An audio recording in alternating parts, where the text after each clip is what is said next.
샬롬 로중 읽어주는 제입니다. 오늘은 9월 2일 금요일 로중입니다. 하나님께서 우리에게 복을 주실 것이니 땅 끝까지 온 누리는 하나님을 경외하여라. 시편 67편 7절. 우리의 주님이신 하나님, 주님은 영광과 존귀와 권능을 받으시기에 합당한 분이십니다. 주님께서 만물을 창조하셨기 때문입니다. 주님의 뜻에 의해 그것들은 존재하였고 또 지음을 받았습니다. 요한계시록 4장 11절. 창조주인 주님 만나는 하루 되세요. 샬롬 하올람. 신약 성경의 맨 마지막인 요한계시록은 하나님의 전권을 위임받은 어린 양, 그러니까 예수 그리스도가 주인공인 책입니다. 오늘 우리가 읽은 말씀은 그 주인공 예수님이 온 우주 만물에 대한 지배권이 있다는, 그리고 그 온 우주 만물이 예수 그리스도를 찬양하고 경배하고 있다는 이야기를 선포하고 있어요. 우리도 그 신앙을 갖고 살아가고 있을까? 그러니까 예수님은 우주 만물의 신이다. 우주 만물을 다스릴 수 있는 통치자다. 그리고 만물이 그분께 경배하고 예배한다. 라는 이 고백과 이 신학에 동의하며 살고 있을까? 이런 생각을 한번 해봐요.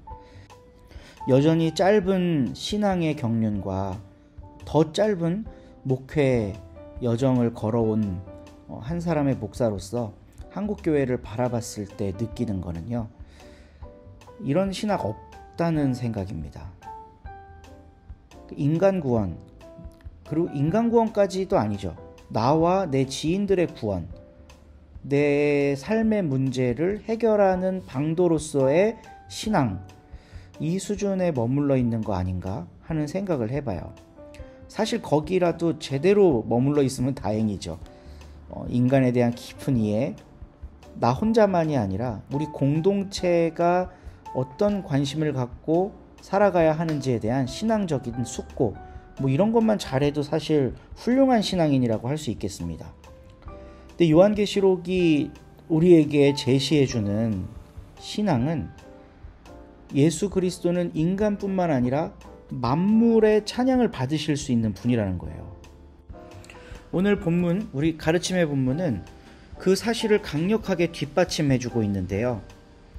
우리 주님이신 하나님, 주님은 영광과 존귀와 권능을 받으시기에 합당합니다. 왜냐하면 주님께서 만물을 창조하셨기 때문입니다. 라고 이야기를 하고 있어요. 굉장히 신비로운 말입니다. 그리고 주님의 뜻에 의해 그것들이 존재하였고 또 지음을 받았습니다. 인간만 하나님의 뜻에 의해 지음받은 게 아니라 우리와 더불어 살아가야 하는 이 만물이, 모든 자연 생태계 만물이 하나님의 뜻과 계획 속에 지음받았다는 거예요. 그런데 우리는 너무나도 당연하다는 듯이 인간이 더 우월하다고, 그 만물에 대한 지배권을 가지고 있는 게 당연하다고 생각해 왔습니다. 그런데 요한계시록이 궁극적으로 제시하는 마지막 비전은 새 하늘과 새 땅의 창조거든요. 그러니까 신천지죠. 이단 종파가 이 신천지라는 너무 좋은 말을 가지고 가갖고 안타까운데요. 우리가 가져야 할 궁극적인 비전, 마침내 다가올 하나님 나라는 새 하늘과 새 땅이라고 하는 하나님께서 회복시키실 그곳 안에서 이루어지는 구원입니다. 그러니까 인간만 영혼을 쏙 빼갖고 막 황금빛 빛나는 하늘나라로 싹 데리고 가서, 자 이제부터 영원 무궁히 나랑 행복하게 살자, 이런 신앙은 성경에 없어요. 오히려 어떤 내용이 있냐 하면요, 사람이 죄를 짓고 타락을 하잖아요. 그러면 창조 세계가 고통받는다는 내용은 있습니다. 하나님이 지으신 다른 것들이 신음하게 된다는 거예요.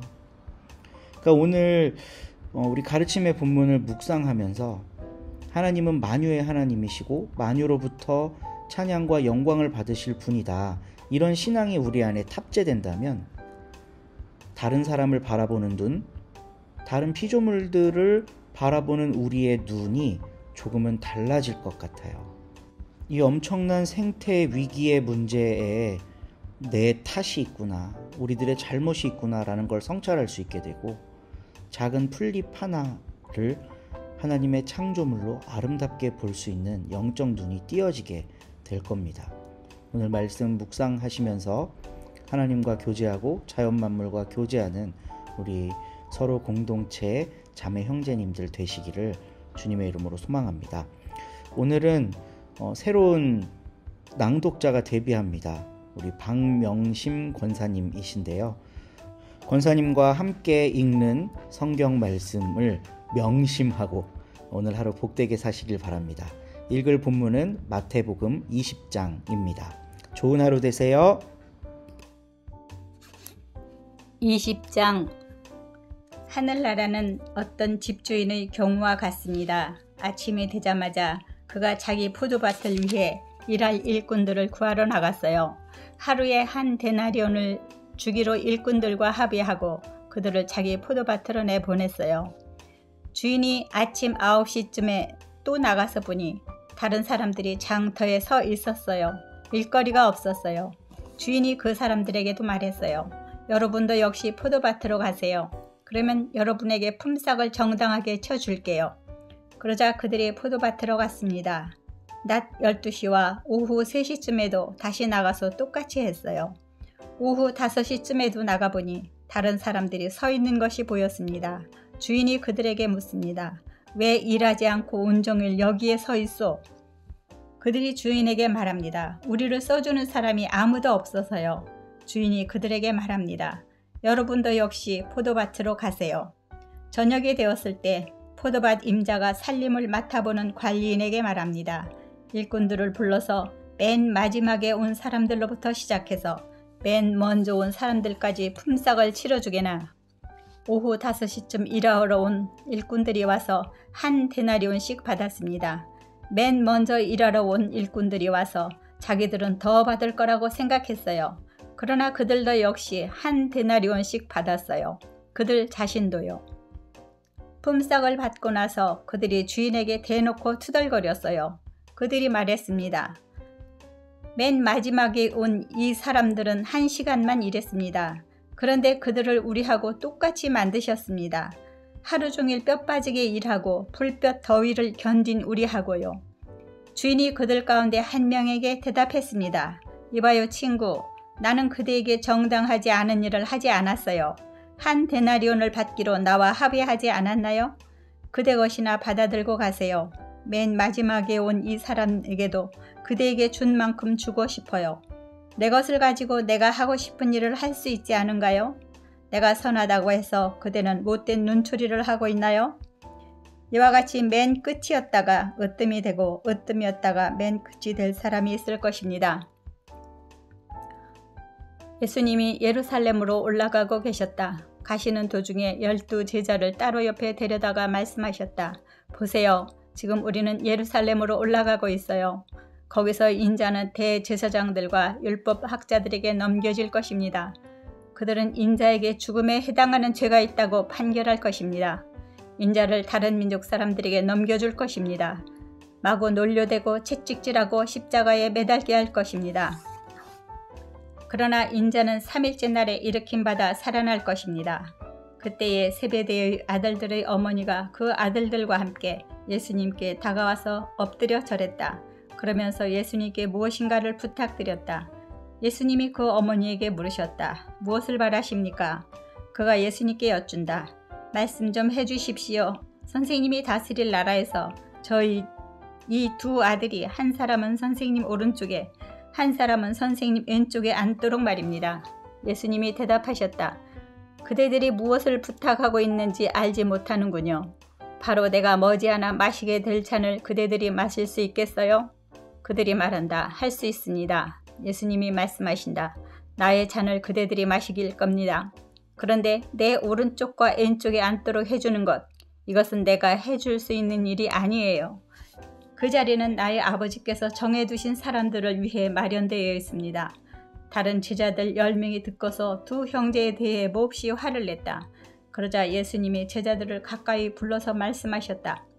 그대들은 알고 있어요. 다른 민족들의 통치자들은 주인처럼 다른 사람들을 마구 부려먹습니다. 또 윗사람들은 다른 사람들에게 권력을 함부로 휘두릅니다. 그러나 그대들 사이에서는 그렇지 않기 바랍니다. 누구든 그대들 사이에서 권력자가 되고 싶은 사람은 그대들을 섬기는 사람이 되어야 합니다. 누구든 그대들 가운데서 으뜸이 되고 싶은 사람은 그대들의 종이 되어야 합니다. 마찬가지로 인자가 온 것은 섬김을 받으려는 것이 아니라 섬기기 위해서입니다. 또 자기 목숨을 내주기 위해서입니다. 많은 사람을 풀어주는 대신에 치를 몸값으로요. 예수님 일행이 여리고를 빠져나오고 있었다. 큰 무리가 예수님을 따라갔다. 그런데 보라, 시각장애인 2명이 길 옆에 앉아 있다가 예수님이 지나가신다는 말을 듣고서 소리쳤다. 저희를 불쌍히 여겨주십시오. 주님, 다윗의 자손님. 우리가 그들을 꾸짖어 조용히 하라고 했다. 그러나 그들은 더 크게 소리쳤다. 저희를 불쌍히 여겨주십시오. 주님, 다윗의 자손님. 그러자 예수님이 멈춰서서 그들을 불러 말씀하셨다. 그대들에게 무엇을 해주기를 바라나요? 그들이 예수님께 말씀드린다. 주님, 저희의 눈이 다시 열리게 해주십시오. 가슴 아파하시며 예수님이 그들의 눈을 어루만져 주셨다. 그러자 곧바로 그들이 다시 보게 되었다. 그리고 그들은 예수님을 따라 나섰다. 아멘.